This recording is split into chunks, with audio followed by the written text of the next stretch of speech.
Semoga Mama, Kakak Aurel, Kakak Naswa, dan adik Kanza sabar ya nak. Ayah pasti akan bangkit. Saya enggak bisa mas kalau sudah bicara tentang orang tua, keluarga.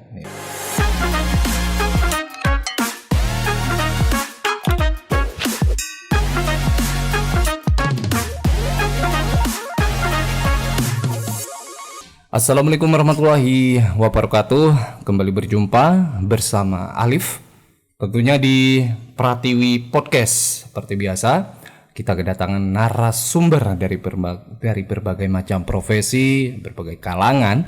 Dan pada kesempatan kali ini kita kedatangan narasumber, kita menyebutnya bisa dari pelaku UMKM.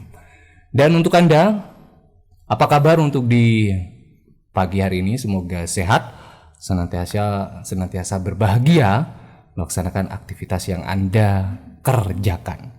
Di narsum kita ada Mas Hendra atau Mas Joko. Siap. Mas ini agak deketan ya Mas. Siap. Oke, Mas Joko mungkin bisa menyapa dulu pendengar Pratiwi. Ya, Assalamualaikum warahmatullahi wabarakatuh. Selamat siang, salam sejahtera, Om Swastiastu, Namo Buddhaya. Perkenalkan, nama saya Joko ataupun bisa dikatakan Hendra juga. Panggilannya juga bisa Joko mas. Hendra pun bisa. Tapi kebanyakan mayoritas orang-orang memanggil saya Mas Joko. Mas Joko. Oke. Seperti itu. Populernya dengan nama Joko itu ya? Joko lah, Joko. Mas Joko memang putra Siap. asli Bondowoso atau asal dari mana? Kalau saya kelahiran Bondowoso mas. Bondowoso. Kelahiran Bondowoso. Setelah bapak pensiun purnawirawan Polri sini, sudah gitu kita pindah di Jember. Di Jember Gebang mas. Siap. Di Gebang. Lama berarti di Jember. Setelah lulus SD kita sudah pindah di Jember. Cuma saya tetap tinggal sama nenek. Oke. Ya, jadi saya SMP 2 dulu. Alumni mantan SMP 2. Siap. STM-nya ya SMA-nya masuk di Kejuruan. Jember. Di Jember. STM Negeri 2. Nah, Mas, ada perbedaan nggak maksudnya di sekolah itu STM? Maksudnya di Jember dengan di Bondowoso. Kalau saya sendiri ya mengenalnya STM itu kayak yang gini Mas. Maksudnya mahasiswanya itu apa ya? Suka tawuran gitu ya. Untuk saat ini Mas ya, untuk mungkin enggak, maksudnya di zamannya Mas Joko nih. Siap, iya. Untuk perbedaan antara zaman dulu dengan zaman sekarang, mungkin kenakalan anak zaman sekarang dengan dulu sangat beda sekali. Oke, maksudnya bedanya di mana nih? Lebih brutal yang dulu atau? Kalau dulu kenakalan kebrutalan. Oke. Ya cuma ya tawuran lah segala macam. Dan banyak orang mengatakan menilai wah STM pasti anaknya tawuran. Ya belum tentu juga. Tergantung dari kita sendiri sih. Kalau zaman sekarang kenakalannya sudah beda, sangat ngeri sekali. Seperti itu. Kalau kita melihatnya kayak sekarang memang hukum jauh lebih ketat lagi. Iya, Setuju nggak Pak? Setuju. Karena apa-apa sekarang ya, contoh hal kecil saja semacam mengolok-oloki atau menghujat ya di media sosial itu bisa dilaporkan atau bisa ada undang-undangnya juga. Yang mana saya selaku sekarang sudah menjadi orang tua ya mas ya, miris sekali untuk zaman sekarang ini, baik dari medsos yang sudah cepat masuk di kalangan anak muda. Ya seperti kami itu kalau mengekang anak ya juga ya salah, terlalu dikekang ya salah, terlalu dilos ya juga salah. Jadi kita mengantisipasinya. Kalau menurut pribadi saya tidak akan pernah untuk melarang anak saya melihat, tetapi lebih baik saya menjelaskan aja. Karena anak sekarang kalau dikatakan jangan, kenapa Pak kok bisa jangan? Ayah kenapa? Lebih baik saya, kalau memang resikonya kalau Anda ingin lihat seperti ini, atau lihat sinetron, atau lihat cerpen cerita pendek. Anak saya suka cerita pendek, cuma saya jelaskan nanti. Alur ceritanya ini seperti ini, positifnya gini, negatifnya gini. Sudah nak, sudah.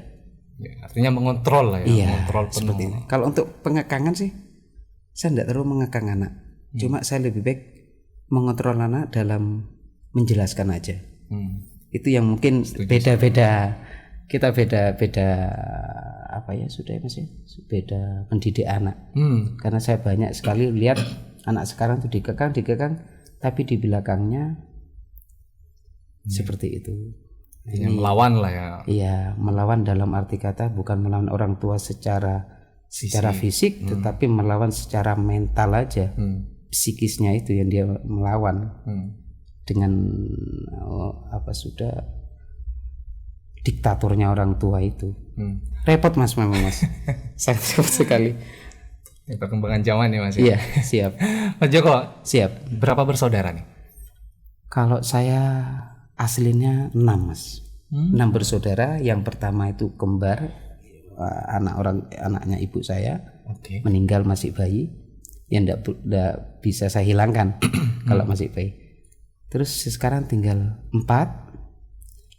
Yang pertama itu cowok, yang kedua itu cewek, yang ketiga sekarang ini sudah almarhumah, kakak saya perempuan, yang keempat saya Mas. Berarti paling sing terakhir dewe wis. Nah, kalau ini apa keluarga kecil Mas Joko? Siap. Anak berapa? Kebetulan anak saya sekarang 3 Mas. 3, alhamdulillah. Perempuan semua. Perempuan semua. Ini yang harus saya jaga ini. Benar. Yang memang jadi benar-benar tulang punggung ya sosok laki-laki ayahnya itu ya. Siap Mas. Public figurnya. Iya. Jadi yang siap tempur selalu Mas Joko nih. Insya Allah Mas. Sepenting sih diparingin sehat walafiat gitu. Amin. Mas Joko, memulai karir dari tahun berapa sih? Apa memang awal-awal langsung buka ini apa tadi? Usaha. Iya, usaha. Ini saya cerita mulai dari mana, nanti kalau saya cerita berapa episode Mas ya. Dari 2 malam bisa. Jadi mulai saya karir di dunia usaha wira swasta ini dari saya 2007 setelah saya menikah dengan mantan pacar, yang sekarang jadi istri saya. Setelah itu saya menggelut di dunia kacamata Mas. Itu kan sampai sekarang ya, berarti awal-awal itu ya berarti. Kacamata yang saya prioritaskan pertama memang. Ya sebelumnya saya tuh ya wis ono kerjaan apa ae Mas, seperti itu.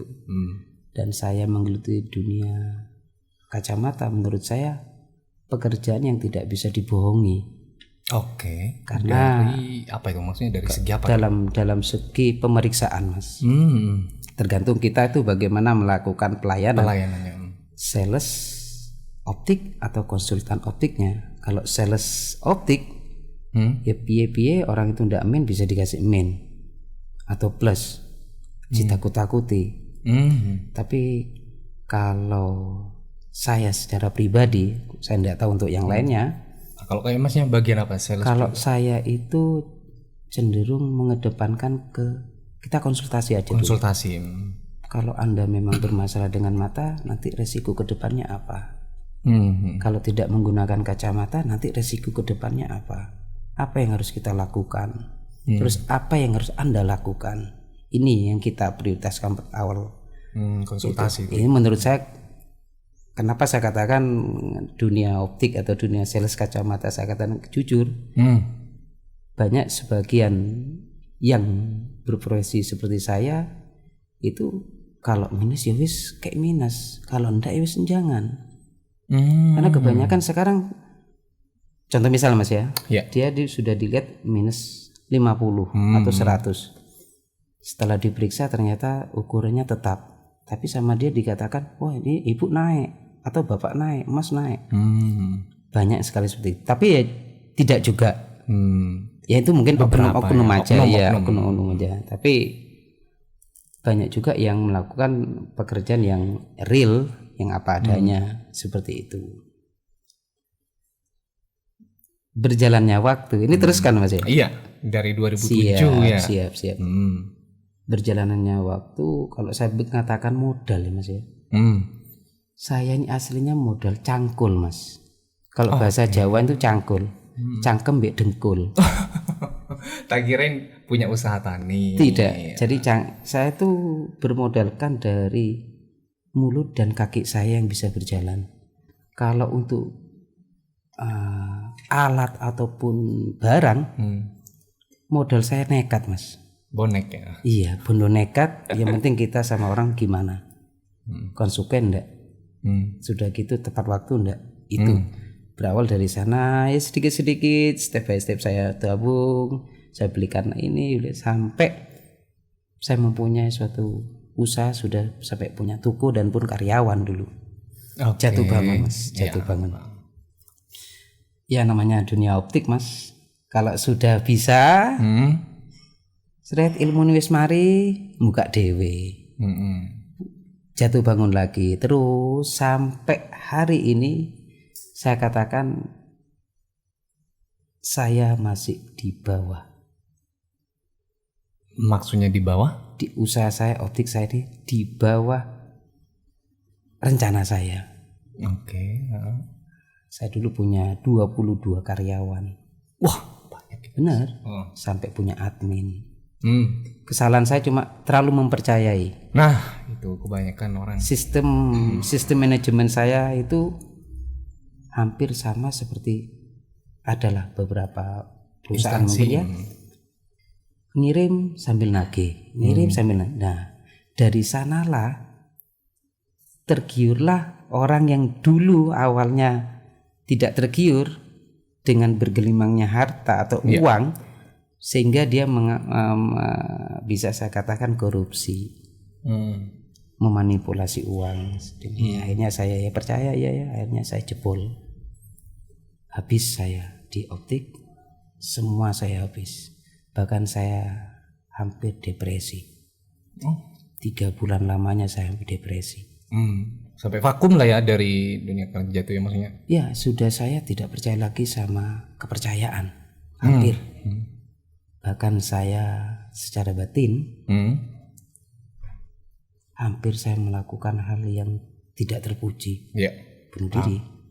Itu hampir. Ya. Kenapa saya itu bisa bertahan? Semuanya itu anak dan istri saya. Anak dan istri. Nah, itu. Bahkan anak saya yang pertama juga punya mengalami sakit. Saya punya anak 3, semuanya itu ekstrim semua penyakitnya. Yang pertama ada bronkitis. Yang kedua ini sempat mati suri. Iya, masih TK sudah pernah kan radang otak. Kita nonsen, tidak punya modal apapun, biaya pun tidak ada. Allah Maha-Adil. Sudah saya tidak punya apa-apa. 2 hari sekali saya harus beli obat 1.500.000. 2 hari sekali. Mana saya punya uang? Karena Allah Maha-Adil masih mencintai umatnya yang mau berusaha. 26 hari anak saya itu sakit, tergeletak di rumah sakit. Sedangkan anak saya nomor 3 itu yang ngerumat adalah almarhum ibu saya lah, nggak ada mertua. Ya anak saya terbelang itu. Itu banyak sekali cobaan. Iya, income masuk, outnya juga ya, keluarnya banyak juga. Tapi saya tetap harus saya punya moto Mas ya. Dalam kamus saya tidak ada yang namanya menyerah. Selagi di samping-samping saya itu masih ada orang-orang yang positif. Itu salah satu apa ya kita bisa katakan dukanya. Nah, kayak suka dukanya. Sukanya maksudnya di usaha Mas Joko ini ya. Atau kerjaan yang ditekuni sekarang.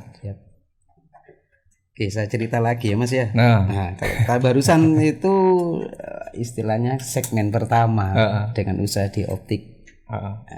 Sekarang saya bicara di kuliner. Oh ada lagi berarti. Jadi selain apa kacamata saya juga punya usaha yang berawal itu dari saya itu. Karena anak saya itu mulai dari kecil suka nyemil Mas.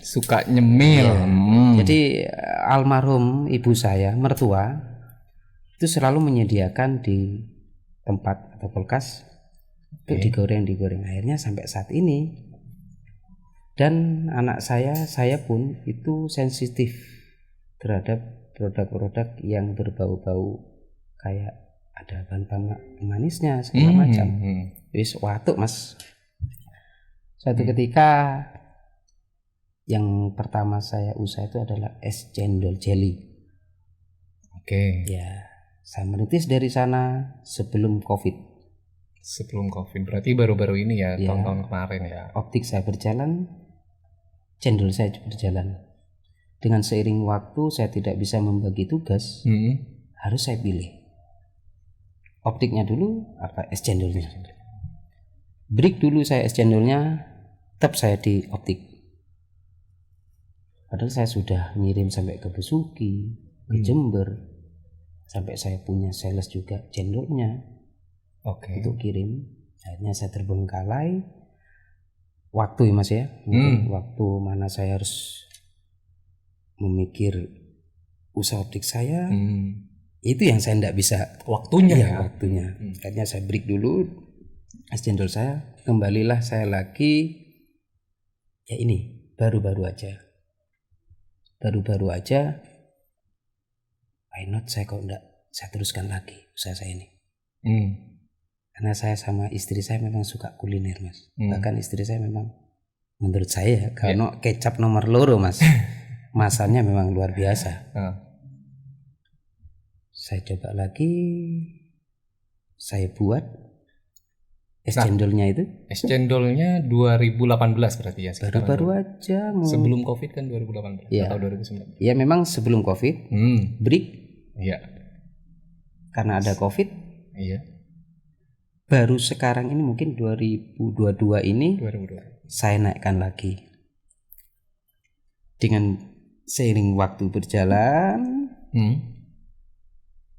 sekarang kan lagi ngetren-ngetrennya nih. Apa itu? Es coklat roti. Es coklat roti. Nah, kenapa sih saya kok nggak nyoba produk ini di kota kesayangan saya ini, kota kelahiran saya ini?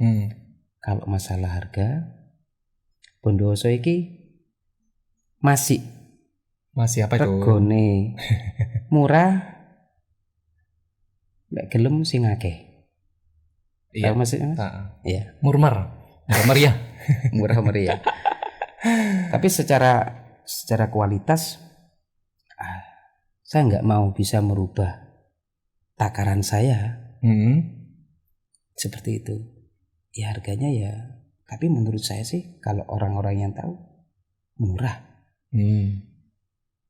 Tapi untuk kalangan-kalangan aja. Tapi kalau menurut yang lainnya, Mas, tidak boleh segini. Ya Allah, ya. Nah, tetap saya komitmen kepada harga saya, karena yang saya omongkan produk saya ini, saya tidak pakai campuran. Saya rasakan lagi. Ya Allah, ini saya ngasih benar kepada orang. Nggak ada campuran, semuanya higienis. Saya lakukan ini dengan bismillah, ikhlas. Saya berjalan. Ya kadang saya pernah Mas. Apa itu? Dari Bondowoso, jam 7 pagi saya berangkat ke Jember. Oke. Naik mobil. Satu kali hidupkan mobil itu kita sudah kalah di bensin. Iya. Benar ya Mas ya? Kalau kita berangkat hitung-hitungan siap, ya. Secara kalkulasi. Dari jam 7 pagi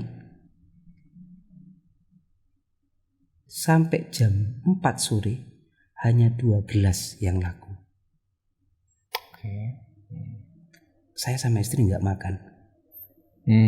Down istri saya karena dia tidak pernah dia ikut saya kerja. Memang sama saya nggak boleh. Kamu cukup kerja di rumah. Kamu kalau ikut saya orang mentolong tuh. Saya gini. Ikut saya, dia sudah down tanpa kita makan. Sampai di perjalanan mobil saya mogok. Nggak ada bensin. Ya Allah, pulang piye? Saya mau pakai HP saya drop mati. Mungkin dari sana ya Allah memberikan tempat. Kamu di sana tidak laku mas. Iki lo tak kayak tempat di suatu tempat. Pada waktu itu memang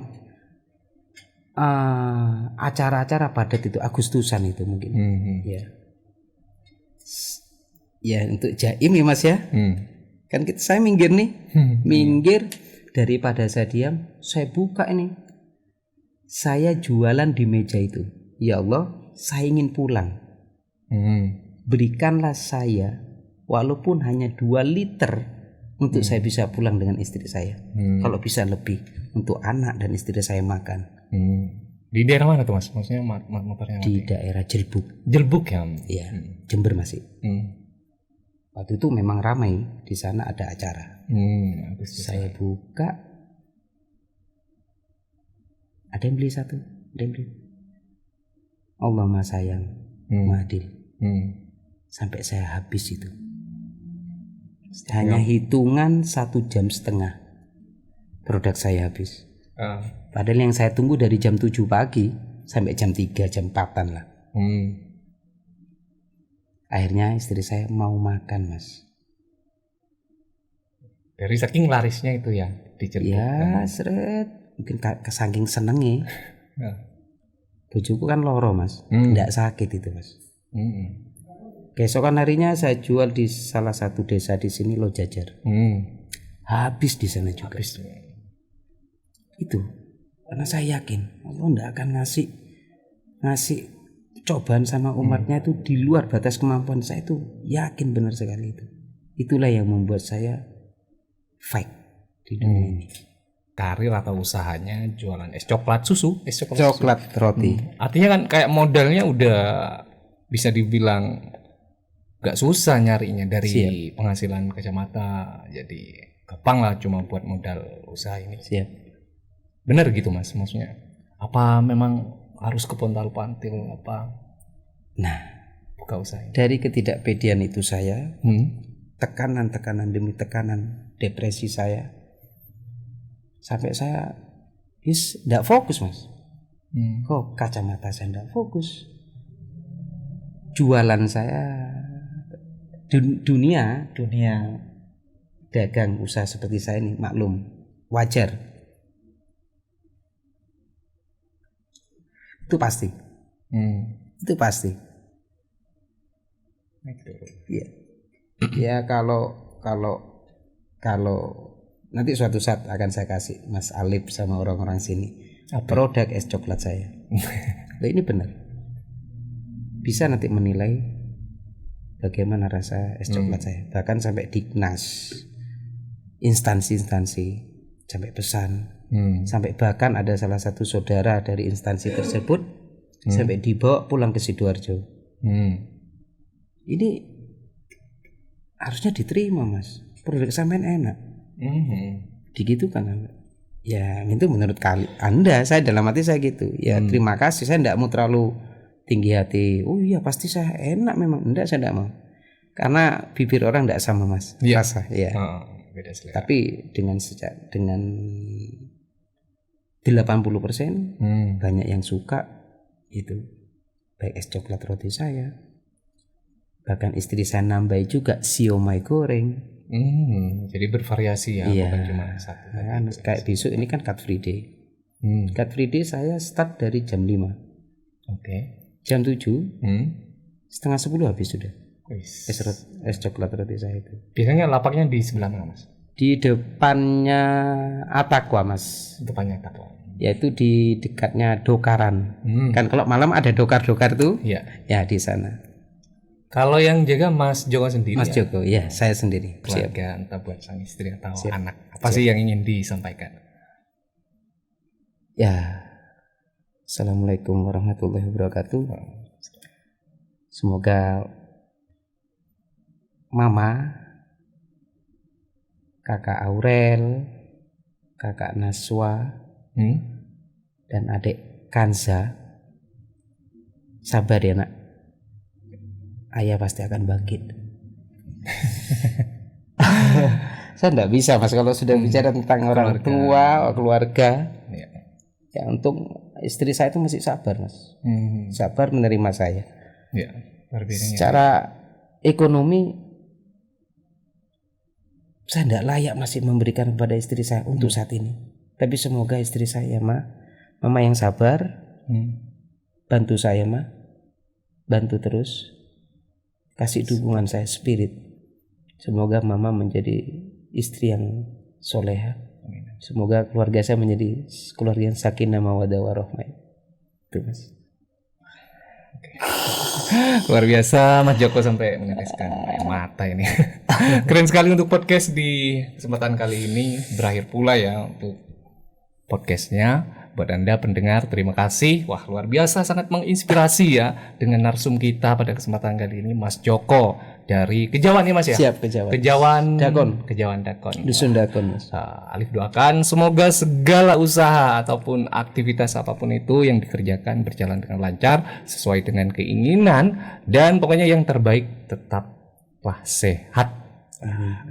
Kondisi kesehatan Mas Joko tetap jaga. Sama-sama. Akhir kata, saya Alif Fatoni pamit undur diri dari ruang dengar Anda. Wassalamualaikum warahmatullahi wabarakatuh.